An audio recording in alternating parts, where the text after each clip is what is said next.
구독, 좋아요 눌러주세요. 안녕하세요. 벌써 터키 여행도 6일차가 되었습니다. 6일차의 여행을 떠나볼까요? 오늘 일정은 호텔 조식 포도주의 마을로 유명한 쉬는제 마을 관광한 다음에 에페소로 이동해서 밥을 먹고 에페소 유적지 관광 그런 코스가 있습니다. 로마 시대의 원형극장, 셀수스 도서관, 하드리아누스 신전 여러 신전들이 있어요. 하여튼 거기를 갔다가 휴양도시 쿠사다시에서 자유시간이 주어지고 호텔로 가는 이런 일정입니다. 오늘은 바무칼레에서 쿠사다시로 한 4시간 동안 버스를 타고 가는 그런 일정이에요. 그럼 오늘 일정을 시작해볼까요? 일단 우리는 상쾌하게 조식으로 아침을 시작하죠. 근데 오늘 주의할 점은 만약에 바무칼레에서 열기구를 타기로 신청한 사람의 경우는 7시인가? 그때 모여서 열기구를 타러 가고 나머지 사람들은 9시 반까지 로비에서 기다리면 되는 그런 일정입니다. 오늘은 선택 관광을 안 한 사람들은 굉장히 여유롭게 즐길 수 있어요. 저는 선택 관광을 신청하지 않았기 때문에 일단 조식을 먹으러 옵니다. 오늘 조식도 굉장히 푸짐했어요. 이렇게 많은 샐러드, 빵, 스프 뭐 이런 것들이 있어요. 이거를 맛있게 먹고 9시 반까지 기다립니다. 일단 그들이 올 때까지 저는 호텔을 구경합니다. 야외 수영장도 있기 때문에 이렇게 멋진 화상 같은 이런 모양으로 뭔가를 꾸며놨어요. 이것도 보고 버스도 보고 이렇게 구경하고 있었어요. 9시 반쯤 돼가지고 파무칼레 열기구 투어를 한 사람들이 도착을 했어요. 그래서 제가 한 분께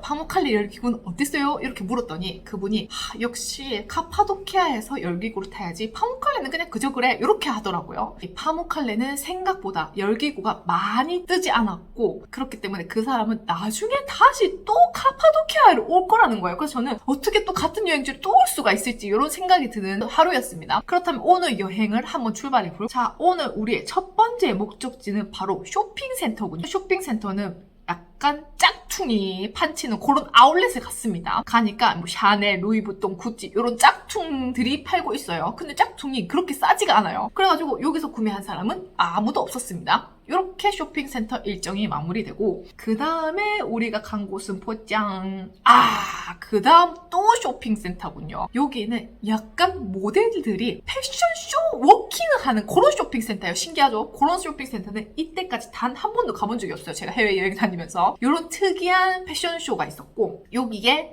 그 우리 패키지 팀원 중에 몇 명이 그 옷을 입고 패션쇼도 합니다. 그렇게 패션쇼가 이제 끝나고 우리는 이제 가죽 자켓 제품들이 있는 곳에서 자유시간을 보냅니다. 그 보니까 옷 퀄리티가 진짜 신기해요. 아주 일단 가죽이 굉장히 가볍고 굉장히 얇아요. 근데 가격도 비쌉니다, 여러분. 하여튼 이곳에서 여러 가지 옷을 사신 분이 있어요. 그렇게 구경을 하고 우리는 다음 여행지인 에페소 유적지 관광으로 이동을 합니다. 여기서는 일단 걷는 시간이 굉장히 많아요. 우리는 버스에서 내려서 많이 걸어야 돼요. 언덕도 있고 계단도 있고 이렇기 때문에 힘듭니다. 그래도 여러분 할 수 있어요. 힘을 내서 할 수 있습니다. 그래도 아프면 안 돼요. 아프면 굉장히 여행이 힘들어집니다. 그러니까 자기 체력은 자기가 관리해야 돼요. 그렇게 이제 가이드를 따라서 역사 이야기를 들으며 에페소로 향합니다. 우리는 그 역사 투어인 180유로짜리를 신청하지 않았기 때문에 이 유적지에서 자유시간을 보냅니다. 그 180유로짜리를 선택한 사람들의 경우 가이드와 함께 극장 뭐 이런 곳을 둘러보면서 역사 이야기를 듣고 우리는 이곳에서 자유시간을 펼쳐집니다. 여기 안에 보면은 과자 파는 곳도 있고 여러 군데 놀 게 있어요. 그래서 뭐 선택 관광을 하지 않아도 괜찮습니다. 그래가지고 우리 가는 길에 이렇게 큰 몸 극장 같은 것도 보고 여기서도 사진들 막 찍어요. 근데 신기했던 점이 여기를 막 올라갈 수 있어요. 이런 유적지를. 신기하죠? 원래 뭐 깡깡한 데는 그 근처에도 못 가게 하잖아요.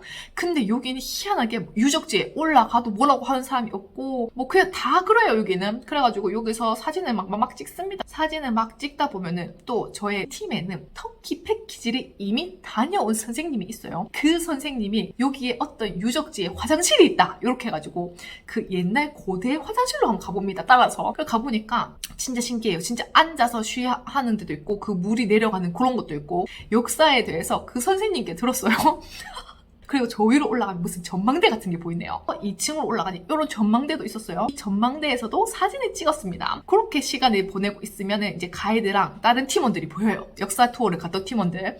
이제 그분들과 이동을 합니다. 처음에 우리가 버스를 탔던 데로 가는 것이 아니라 입구랑 출구가 다른 쪽에 있습니다. 그래서 다른 쪽으로 갑니다. 자, 이렇게 가다 보면은 뭐 나이키, 테마가 이거를 보고 됐다. 그런 유적이 있어요. 그 이름이 기억이 안 나는데 하여튼 그런 게 있어요. 거기서 이렇게 사진을 찍습니다. 가이드 하는 말이 이 가슴을 만지면은 부자가 된다나 소원이 이루어진다나 하여튼 그래가지고 이 가슴 부분만 이렇게 낡은 모습을 볼 수 있어요. 이거는 손을 못 대게 막아놓은 흔적이 있습니다. 이거를 구경을 하고 우리는 다음 코스인 쉬린제 포도주 마을로 이동을 합니다. 우리 팀원들은 포도주 마을 가면 얼마나 이쁜 포도밭이 있을까? 와인은 어떨까? 이런 생각을 하면서 이제 쉬린제 마을이라는 곳에 도착을 합니다. 버스에서 내려서 이제 언덕을 오르고 계단을 조금 오르다 보면은 우리가 갈 그 와인 집이 있어요. 여러 가지 가게가 있는데 그 중에 뭐 패키지사랑 계약한 그런 집이 있나 봐요. 그런 집에 도착을 하면은 거기 사람들이 이렇게 술의 종류가 많죠. 다양한 와인들을 맛볼 수 있는 기회를 줍니다. 근데 컵 양도 큰데 이만큼 가득 따라줘요. 맛이 6가지인가 그래요. 그것을 6번을 먹다 보면 술이 취합니다, 여러분.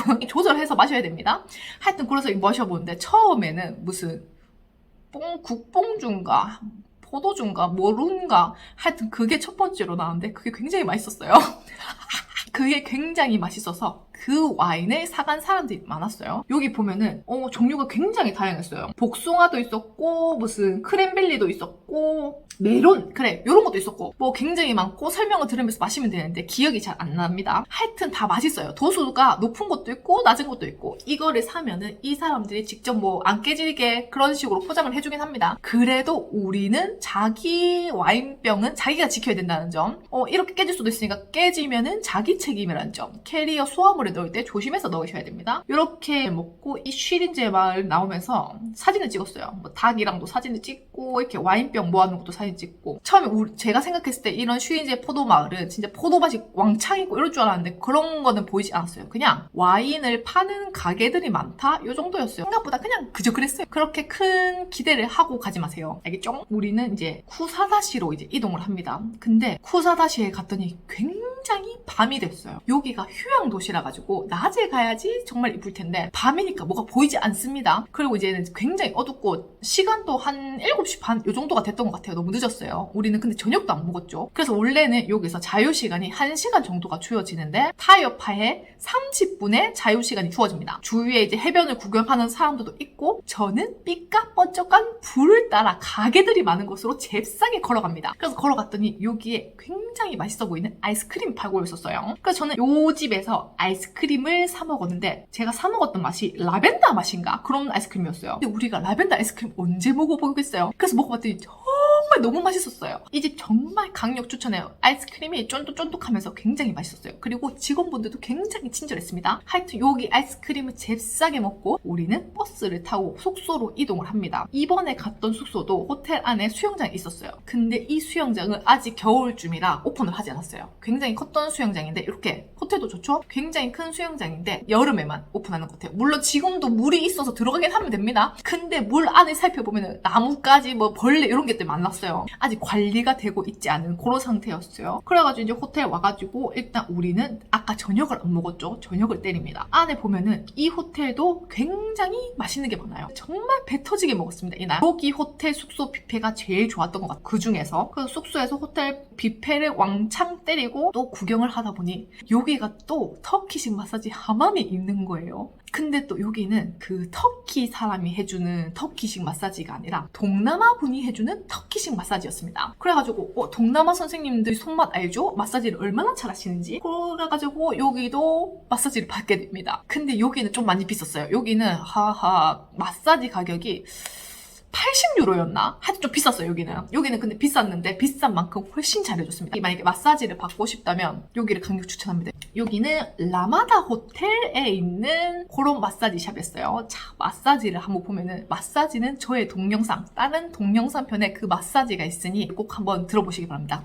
타만 마사지 3번 받은 썰. 이 마사지는 보면은 코스가 있어요. 일단 건식 사우나에 들어가지고 사우나를 한 방 확 한 다음에 타만 마사지 이 대리석에 누워가지고 거품식 마사지를 받는 그런 코스였어요, 여러분. 마사지를 받고 그 다음에 아로마 오일로 몸을 온몸을 문질러줘요. 그런 마사지를 받고 얼굴에는 진흙팩을 하는 그런 마사지였고, 여기서는 음료수까지 줍니다. 이게 무슨 주스였지? 석류차였나? 하여튼 음료수까지 줍니다. 음료수를 딱 마시고 상쾌한 하루를 보내면 됩니다. 이렇게 오늘의 6일차 일정이 마무리되었습니다. 이제 진짜 며칠 안 남았어요. 정말 너무 아쉬워요. 하지만 다음 편도 기대해주세요. 다음은 7일차 편에서 만나요. 구독, 좋아요 눌러주세요.